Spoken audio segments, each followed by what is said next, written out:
Is it still like a thing where it's considered a no-no for YouTubers to say, "Hi guys, it's been a while, I'm back"? I mean, that's the case for me, so, well, hey, so, hi. Where to start? Most of you are probably here to hear about books, so that's probably the best place to start. My recent reads, which I'm gonna be real with you, I haven't read any book since the end of April. But we're not really going to dwell on that. And then after we talk about books, by the way, timestamps in the description box below. Wow, it's been a long time. Books first, and then after that, I'm going to catch you all up on life, where I've been, and what have you. And it's been a hot second since I've had this camera here in front of me. So I'm going to be looking at my script quite a bit because yes, I am thanking my past self for actually taking notes on the books that I read way back in April. Otherwise, this would be rougher than it probably already is. Okay, cool. One of the first books that I read way back in April was Surrender, White People, Our Unconditional Terms for Peace by D.L. Hughley. This is a nonfiction book that I listened to on audiobook. In short, Hughley lays out just numerous ways that the Black community in the US specifically just continues to this day to be oppressed. He gives numerous examples such as the lack of access to healthy and fresh food, which is known as a food desert. Homes owned by Black people will be sold for less than it's actually worth because racism.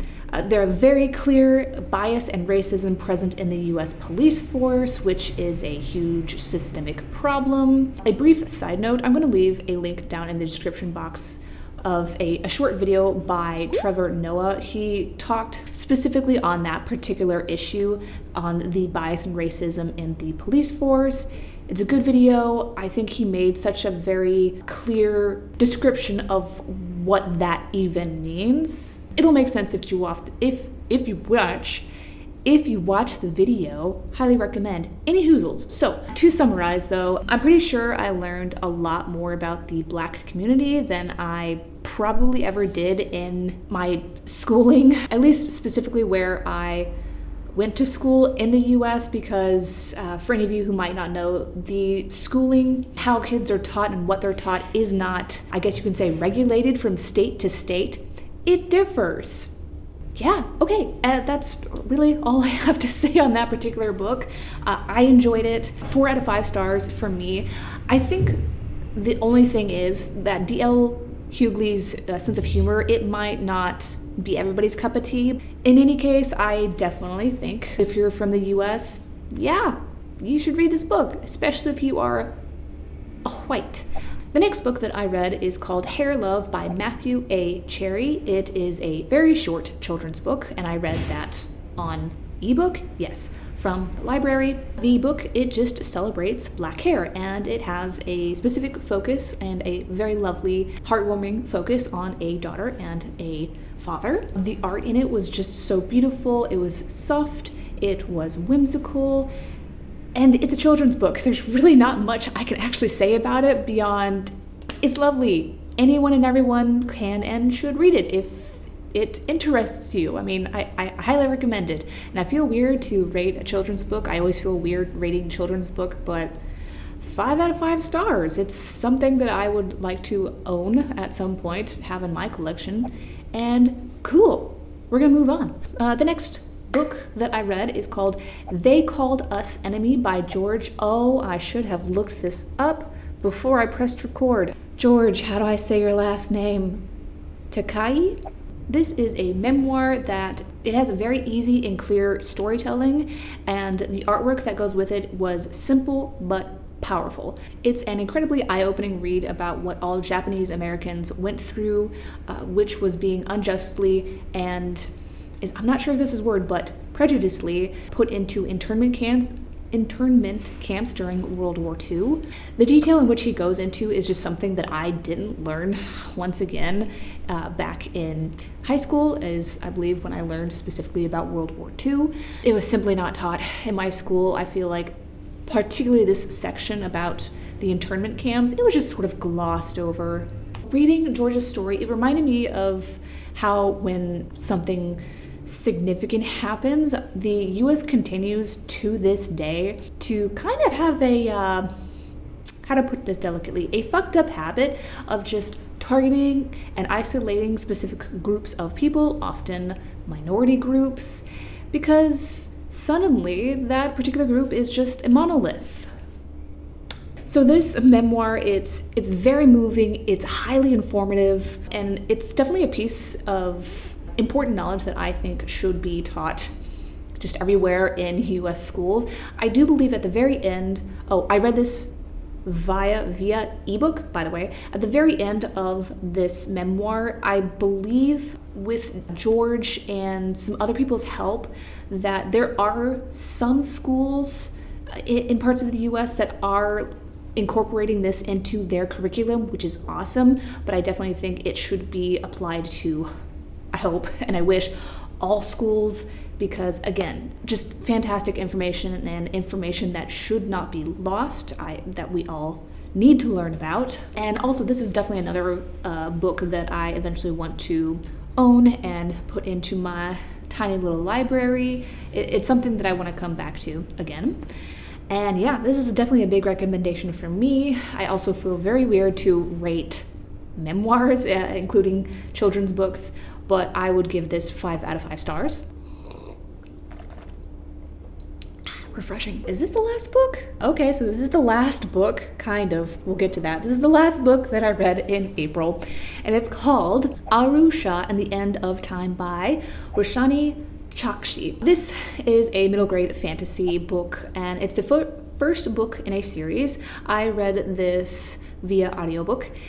So the story, it follows Aru Shah. She is a 7th grader who, she has a habit of lying, in part to impress her fellow classmates, but also to just kind of entertain herself in regards to impressing her classmates, I can't speak, to try and impress them, who, by the way, they're kind of, they're rich, judgmental, and just a small flavoring of racist in there. What Aru does, she lights a candle that should not have been lit, and shenanigans ensue that involve saving the world from impending doom. As you do. A big draw I had initially towards this book is because the story involves Hindu culture and mythology, which is just something that I'm wanting to read more about and learn more about.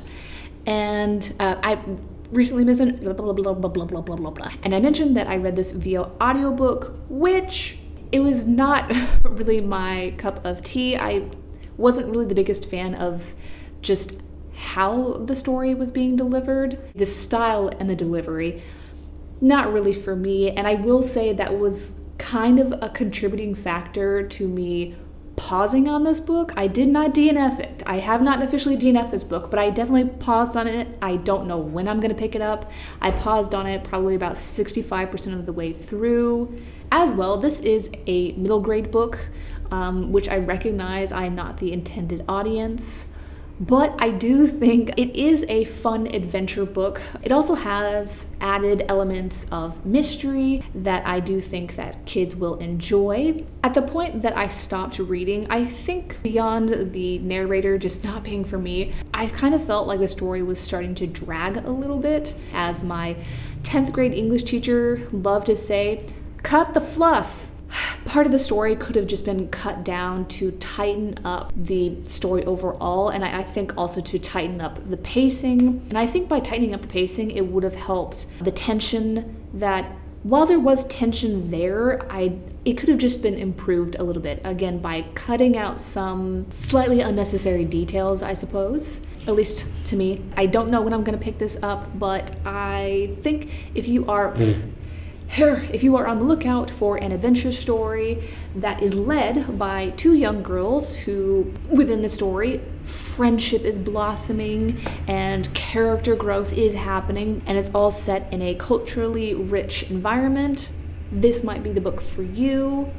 Cool. Yeah, okay, so thus ends all of the books that I read.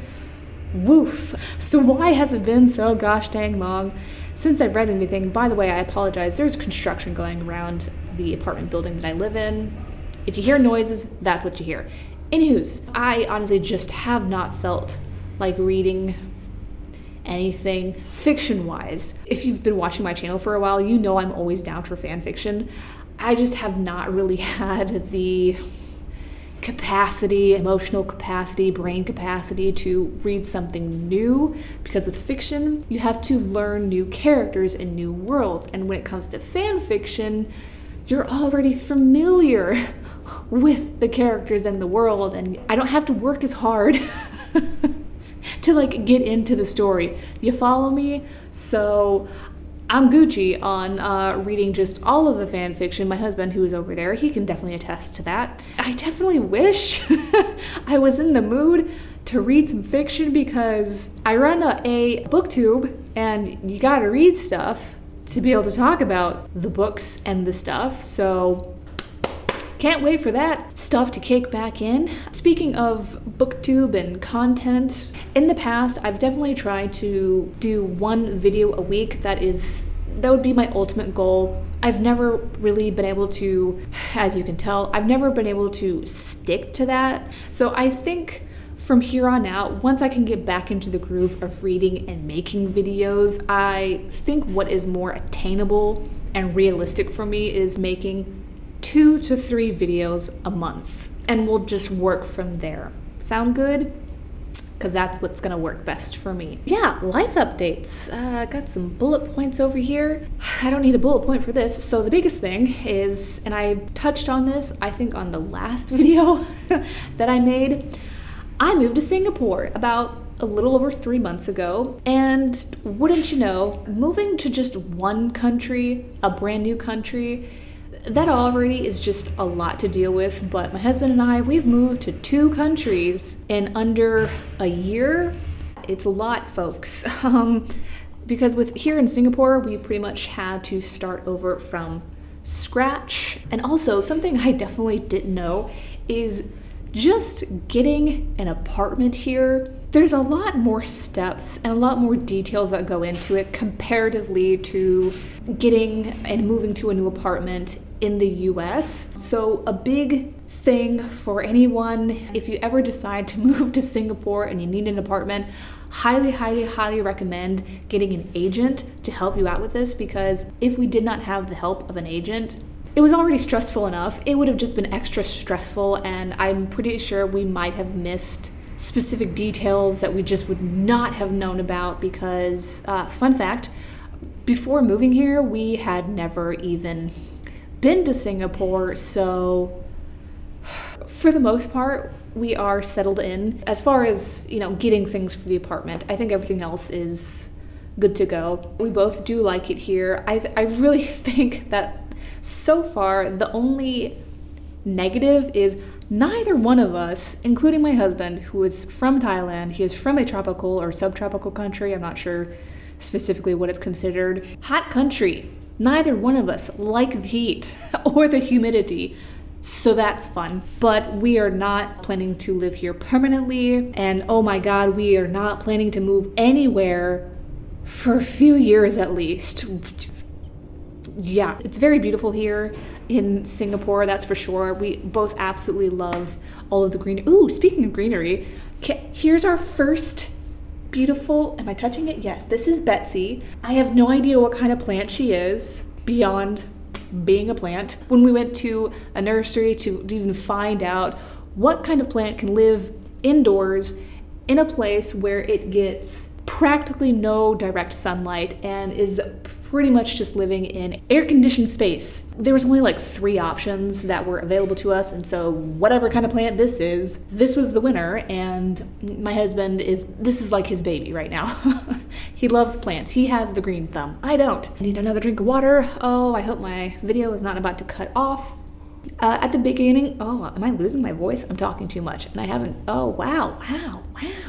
At the beginning of June, there we go, I discovered a new favorite band. They are called Måneskin. They are an Italian rock band. Had never heard of them before. I stumbled upon them on Tumblr, where people were just talking about Eurovision, which in the US we're like, Eurovision?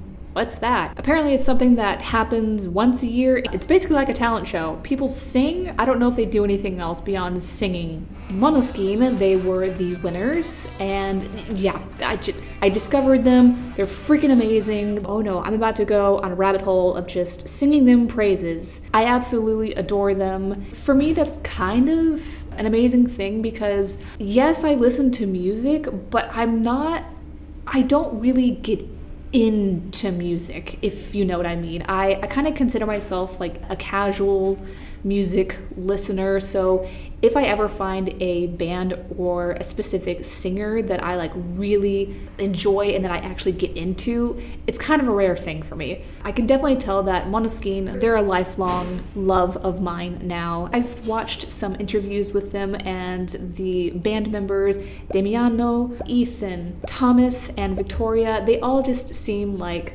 good people. They're good eggs, and oh my lord, they are all so young. Here I said I wasn't gonna go down a rabbit hole, but have you met? Oh no, and then it stopped.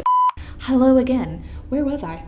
Yeah, all of the band members, they're between the ages of like 20 and 22. They're freaking young and they're freaking talented. Okay, I really do need to move on because my husband has a phone call very soon. What else is going on? While I am on the topic of music and rock and what have you, if you can Adam and Eve it, when I was in high school, like 11th and 12th grade, and pretty much I think all through college, I listened to rock, I listened to metal, I listened to some death metal, alternative, I listened to all that good stuff. That's pretty much all I listened to.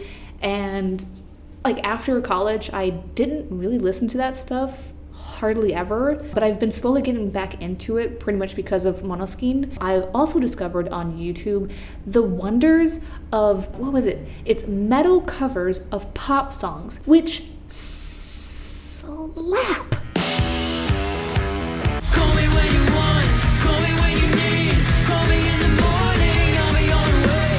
Call me when you want, sing over me. So I can't get down. There's something that is bad.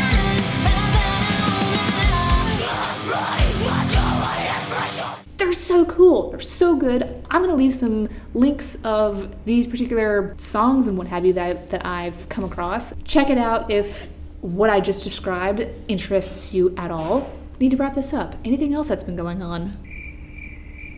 I'm drawing a blank, so my brain is telling me no. If there's anything else, yeah, I can update you, I guess, in the next video, which hopefully will be soon. I need to find a book that just sparks things again for me. How have you all been? What have you all been up to? Have you discovered any new bands? Discovered any new hobbies and interests? Let's chat about that in the comments down below. Thank you all so much for watching. Please take care, everyone, and I will see you all in my next video. Bye.